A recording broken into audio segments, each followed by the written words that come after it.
जय हिंद दोस्तों। आप मुझे सुन रहे हैं आपकी आवाज़ से। मैं आपका शीलेंद्र कुमार शर्मा। जैसा कि आप लोग देख रहे हैं आज देश में क्या चल रहा है। दिल्ली के मौजूदा मुख्यमंत्री श्री अरविंद केजरीवाल को 21 मार्च को उठा लिया जाता है। अगर इन सब पहलुओं पे आप एक नज़र डालें तो देश में इतने पेपर माफिया हैं, उनको कोई नहीं उठा पाए। ना वहाँ सीबीआई जांच जाती है, ना उस राज्य की एसटीएफ और पुलिस जाती है, ना ही कोई केंद्रीय एजेंसी जाती है, क्योंकि वो पता नहीं कितने लाखों बच्चों के भविष्य के साथ खेल खिलवाड़ है। लेकिन इस चीज़ का आज तक किसी पे कोई फर्क ही नहीं पड़ता है। क्यों नहीं पड़ता है कि आज मुख्यमंत्री जी को क्यों उठाया गया? क्योंकि जैसा कि आप सभी जानते हैं इस समय चुनाव चल रहा है। मैं मानता हूं कि हो सकता है शराब घोटाले में श्री अरविंद केजरीवाल जी शामिल हों, ऐसा जरूरी नहीं है कि ना हो। अभी तक ना ही हाँ का जवाब आया है, ना ही ना का आया है।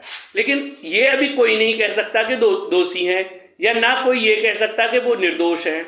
लेकिन उठाया गया ना।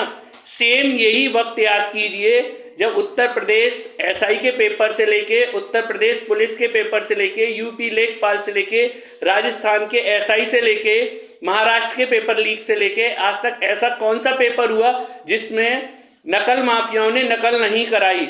लेकिन उनके लिए ये कानून कहाँ चले जाते हैं? उन्हें क्यों नहीं रातों रात उठाया जाता? देश में सबसे बड़ा सवाल आज की डेट में जनता के बीच ये होना चाहिए। जैसा आप जानते हो आज चुनाव के दौर चल रहा है और चुनाव में ये सारे मुद्दे होने चाहिए। जहां सभी राजनीतिक पार्टियां अपनी मैनिफेस्टो तैयार करती हैं, उनमें बहुत सारे मुद्दों को देती हैं कि हम ये करेंगे। लेकिन अब सभी राजनीतिक पार्टियों को एक मुद्दा और शामिल करना चाहिए, बच्चों के रोजगार का, और दूसरा आता है कि नकल माफियाओं को रोकने का।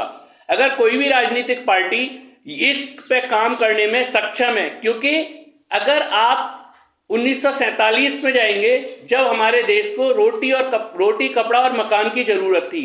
आज रोटी कपड़ा मकान की जरूरत नहीं है, क्योंकि जो आदमी आज की डेट में मेहनत कर रहा है उसे रोटी भी मिल रही है, कपड़ा भी है, मकान भी है, रहने भर के लिए छत है अगर वो मेहनती है।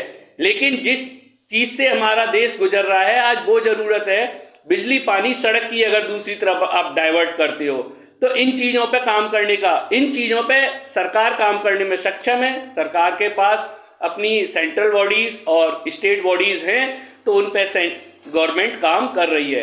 अब एक अलग से पहलू आ जाता है बच्चों के भविष्य का। उनका क्या? अगर कोई भी राजनीतिक पार्टी, सत्तारूढ़ पार्टी किसी भी स्टेट में है, अगर वो साल भर के अंदर अच्छी वैकेंसी नहीं दे पाती है तो वो वहां पे फेल है। अगर कोई भी केंद्र में सत्तारूढ़ पार्टी है, अगर वो बच्चों के भविष्य के लिए उनको रोजगार मुहैया नहीं करा पाती है और किसी भी भर्ती को साल भर के अंदर क्लियर नहीं कर पाती है तो वहां पे फेल है।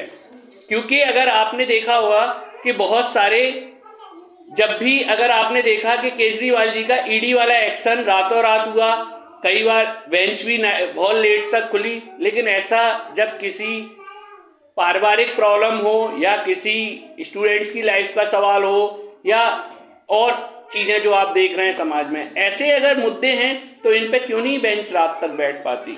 उत्तर प्रदेश लेखपाल के बारे में क्यों नहीं बेंच काम कर पाई? उसने बोल दिया कि दोपहर के बाद बेंच काम नहीं करेगी। ऐसा क्यों?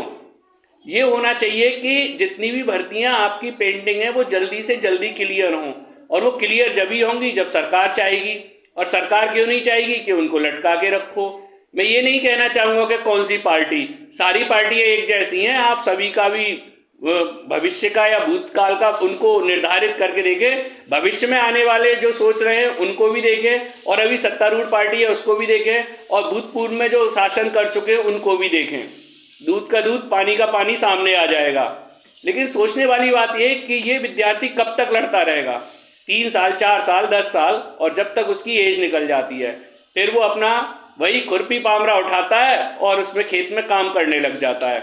उसकी लाइफ का दी एंड वही होने लगता है। फिर तो उसकी जिंदगी बस चल रही होती है, ना वो शादी की उम्र पे रहता है ना ही वो काम की उम्र पे रहता है।